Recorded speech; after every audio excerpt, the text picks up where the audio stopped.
Welcome back, everybody. Hot Mic rolls on a busy Thursday morning. Mentioned there's a new man running things down at NDSCS in Waupun, and he's here in studio. Friend of the show, Reggie Jackson, joined us on his new job as athletic director at NDSCS. Congratulations on the gig, by the way. Before we get into that, you're a longtime official, umpire. It seems like we're getting this close to robot umpires. How do you feel about that? In professional, like Major League Baseball, it's there in the minors now. We're this close to it now. So I'm going to start this with about 20 years ago. It's a 100-degree day in Schaumburg, and it's hot. And Good old Northern League story here. I love it. And I'm sitting there sweating. I've got all this plate gear on, and I'm thinking, eventually, someday, someone's going to come up with a device that's like a force field that'll go around me, and I won't have to wear all this gear. And because I'm not dumb, about 2 innings later, it did take me 2 innings, I thought, if we come up with a force field, they're just going to go to robo-umps anyway, and they won't need us. So I think it's the inevitable evolution. I don't know how you'll ever get the human element. You need that still, right? Right. So, I was surprised last night watching our volleyball team play at Dawson. We have replay already in, JUCO volleyball. Yep. So I think to fight it, I think the umpiring has gotten better. You look at some of those young guys like Alan Porter, he doesn't miss pitches, and there's a number of other ones that I can't even think of right now. What's going to be, and what's happened like in the Atlantic League where they used it, those pitches that clip the knee and end up in the dirt, and people's minds start exploding because that's a strike. Those are things that the robots are going to call. Right. Yeah. Now they have a challenge system, I believe, in the minors though, where you can. I don't know. I need to do more studying on this, but you can challenge a certain pitch that you believe is not a strike. Right, and I think that's probably the best way to go, because most of the we see the highlights or the lowlights of of some of those where pitches get missed, but for the most part, those major league guys, they're nails. So if it's a challenge, a pitch here or there, and they can do it relatively quickly, I think it's who is not named Doug Simonik. Who is the angriest either coach or manager that ever got upset with you? Oh, and did it almost come were you like face to face? So he's friends of mine on Facebook now, but I'll go Wally Backman. Oh yeah, former New York Met Wally Backman. Yeah, I remember him. Yeah, he. Now the good thing is when you're 6'2", it's tough for guys like him to get up in your face. But Wally was, and Doug was always professional about it too.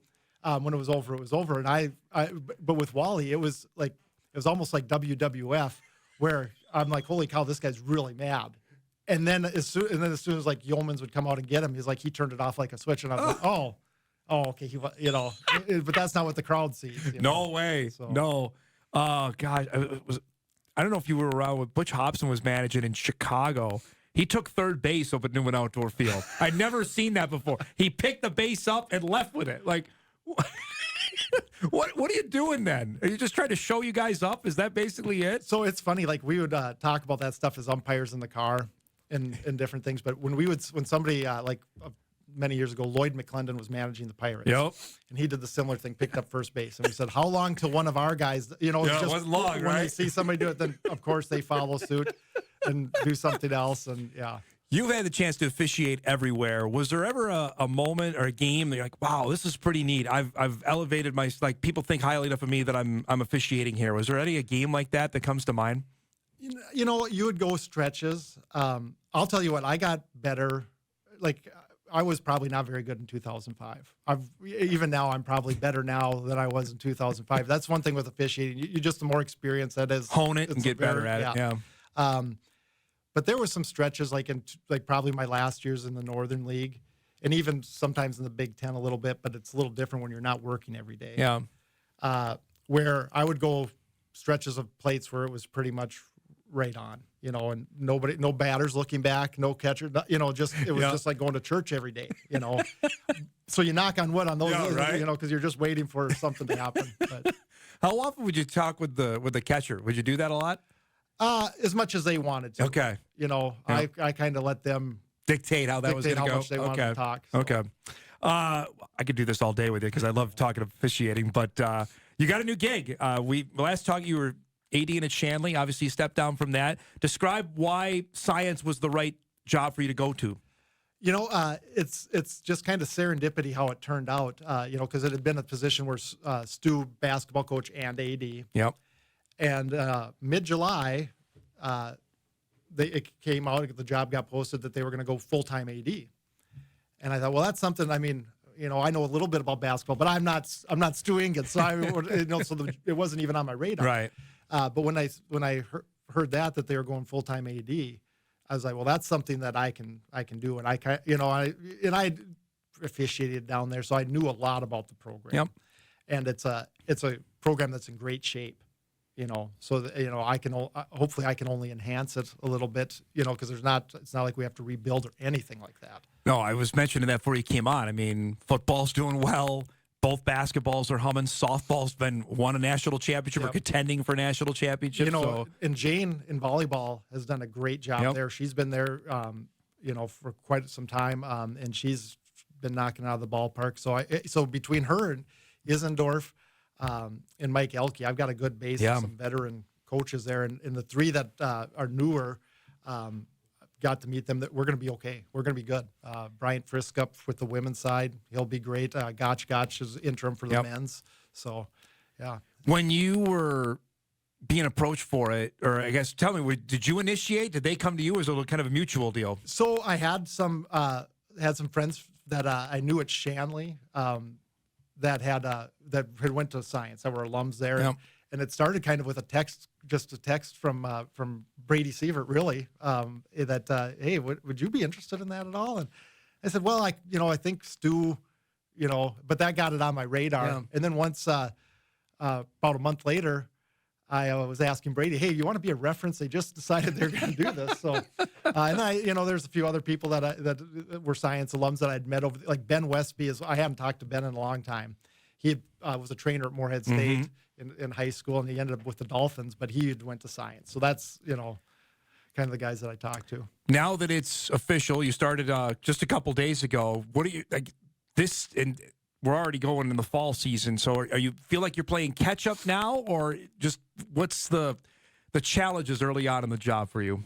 Well, fortunately, like I said, with Isendorf and Pace, with volleyball and football, they can kind of they're off and running. Yeah. So now I'm just like catching up on like the NJCAA rules, regulations, and that stuff. I've got a good assistant AD, Easton Urbis, who's kind of running the operations right now, and allowing me to just figure things out. Yeah. So, what do you?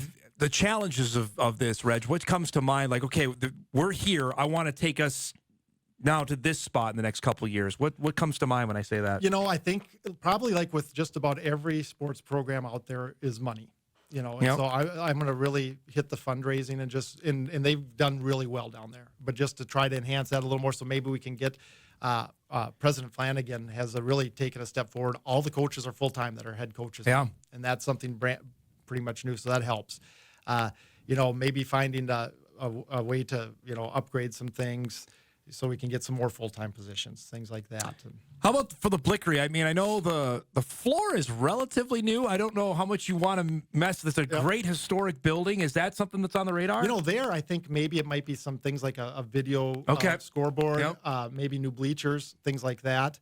On the football field, I think the plan was they've already raised a lot of the money for the turf. So I think that's going to be coming in, and that'll lead us to go into soccer. So, boy, that's on the radar. You mentioned it off air. The women's soccer is going to be coming, and so I think our plan is for that is to be next fall. Okay, so fall of 25. Yep. And so we might have to play the first few seasons on grass. Okay. And then once we get the turf put in, we can go with that. Turf is something that everybody has or wants. I know that's been a constant because I can remember football games between Wahpeton and Breckenridge down there, heck, early in the season, and it was already destroyed. How high of a priority is that? Well, high priority, especially up here in the North Country, because what our fields go through, and it's if we were in a perfect world, everybody'd love to be on grass, but you really have to take care of those grass fields. Doubt. They take a beating. We've got high school football and college football playing down there in Wahpeton, and then if you add soccer on that, that's a lot. That's a lot. Yep. So.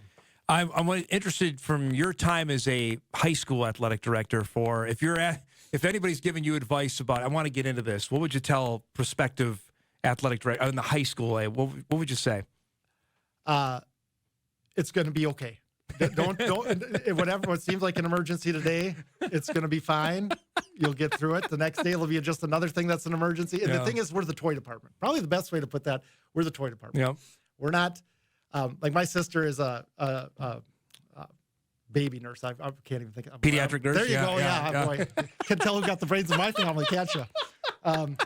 What she does is important. I mean, that's that's a big deal. What I do, I've managed the toy department. So I mean, it's important, but nobody, it's not life or death usually. It's funny you say that because I say that constantly here. But the importance of sports is a big deal to a lot of people. But at the end of the day, like freaking out about who's hosting what or getting a team somewhere or rescheduling a game in the bigger picture, perspective is needed sometimes, right? Yeah. I think that's something maybe out of it you gain more of. Is that accurate? I'd say that's it. Yeah. Sometimes when you're in the, you think it's such a huge deal that we're rescheduling this on a Thursday night because of the snowstorm and we got this going on. It's going to be fine. Yeah. It's going to be okay. It's great to see you, man. Congratulations on the new gig. Look forward to visiting with you down there as things get going, all right? Thank you. Thanks for coming by. Reggie Jackson, new athletic director at NDSCS, joining us here in studio. We'll take a break. We come back. The Fargo Flash will join us. Justin Kazemia's son. Gopher football in 2024.